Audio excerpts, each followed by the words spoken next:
Bon, on va pas se mentir, je record toutes les vidéos à la chaîne. Mais bref, aujourd'hui, upper lourd. Aujourd'hui, bench press des anciens avec du close grip sync. Mais vous savez très bien qu'on va d'abord résumer les plus petits. Vous voulez trop manger maintenant. Prenez votre temps, dégustez la vidéo. Et on est directement parti avec du crunch. Et là, on a déjà des choses beaucoup plus intéressantes que la dernière fois. Parce que, évidemment, qu'on est en séance lourde. En plus, un peu plus mon temps pour moi, pour découvrir un peu plus le mouvement que sont ces crunchs. Et j'ai un peu mieux réglé surtout le setup. Et donc, j'ai fait à 2 kg 7 répétitions. Donc, j'ai trouvé ma manière de me lester qui est assez frauduleuse, on va pas se mentir non plus, mais en même temps ça marche plutôt bien. Donc je mets le poids au final pas vraiment sur ma tête, tu vois, je le prends juste comme ça et du coup ça me permet de chercher beaucoup d'extension au niveau de ma colonne et vraiment ça permet d'avoir une putain d'ampli finalement d'étirement. J'ai encore du mal à vraiment à revenir, enfin je sais pas si c'est à cause du fait que ça me demande du gainage ou quoi, mais l'exo est assez hardcore en vrai au niveau ampli. J'adore les exos hardcore niveau ampli en fait, c'est vraiment mon péché mignon quoi. En deuxième set on a un petit 4 kg x 5 et pareil, pour le moment tu vois c'est vraiment c'est gaze, mais je sais qu'au long terme ça va être vraiment insane. Pour ce qui est des face pulls là, j'ai eu le temps de faire un truc lourd pour une fois et donc on a directement PR plus 4 kg 70,3 kg x 10, donc PR plus 4 kg et plus une rep classique et ensuite PR plus 14 kg. Enfin, est-ce que finalement je n'arrive même pas à parler gros, c'est affolant. PR plus 54 kg, PS plus 14 kg, je commence à être fatigué. Triceps kickback, un exo plutôt détesté qui pour le coup moi m'intéresse énormément parce que je ne renforce pas la position raccourcie de mes triceps et en l'occurrence l'exo a une forte tension quand le muscle est raccourci au maximum, donc plutôt très intéressant dans mon cas. Ou là si je le cherche en fait, je le cherche essentiellement.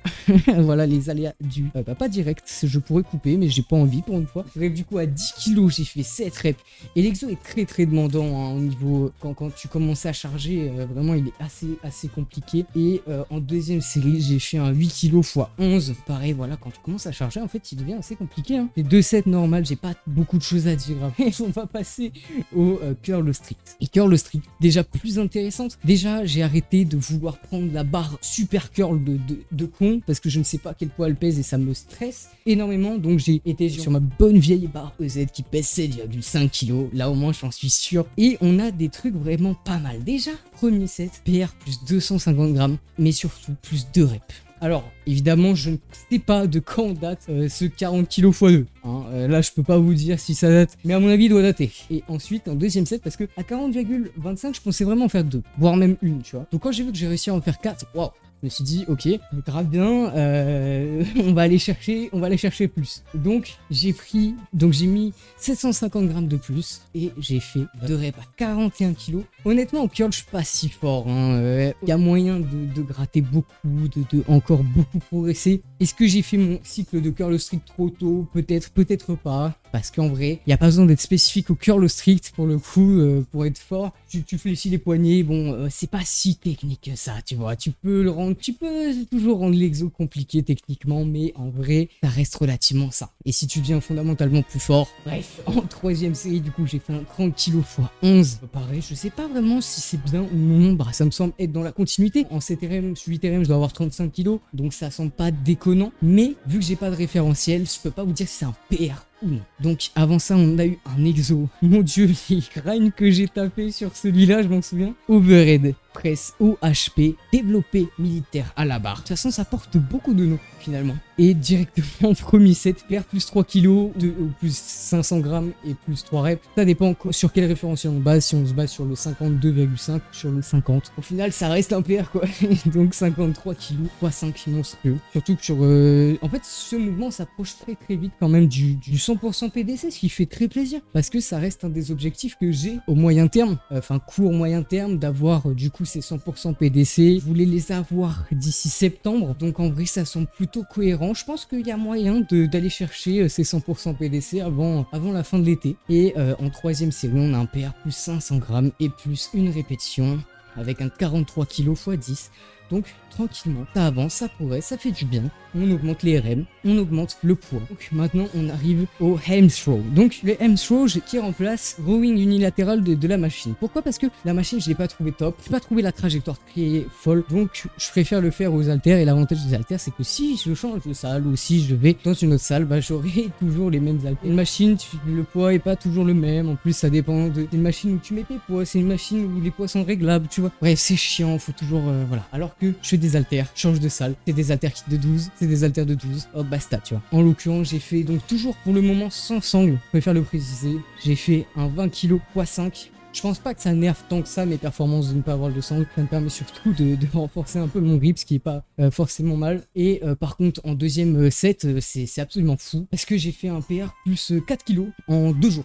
Pourquoi pas, hein, j'ai envie de vous dire. 16 kg x 15, donc pas un PR plus 4 kg. À une rep de faire un PR plus 4 kg, bon, que ça change grand chose, ça reste insane, faut toujours le préciser quand même. Et donc ce rowing coude ouvert, ce hamthrow, je le fais juste après mes séries de rowing à la barre pour mettre un peu plus d'accent sur mes trapèzes parce que c'est un muscle qui est assez faible chez moi mine de rien. Et là je vous assure que je me faisais une réflexion quand je faisais ce rowing, c'est non seulement putain qu'est-ce que c'est chiant de pas tricher ce rowing, c'est pas utiliser de momentum etc, mais surtout qu'est-ce que c'est chiant que j'ai pas encore 140 kg, tu vois. Genre mon objectif là dans ma tête c'est 120 kg, entre 120 et 140 kg en rowing et ça serait un putain de banger. Bref, ceci dit pour le moment on est sur un petit 80 kg x 2. Hein, donc on en est loin, on va arrêter de faire le mec, il faut prendre 40 kg sur un rowing, 40 kg ça me semble pas mal. Ça me semble pas mal, c'est ajouté, ouais 50%, c'est vraiment pas mal, 50% en RM. Ensuite en deuxième série j'ai fait un 70 kg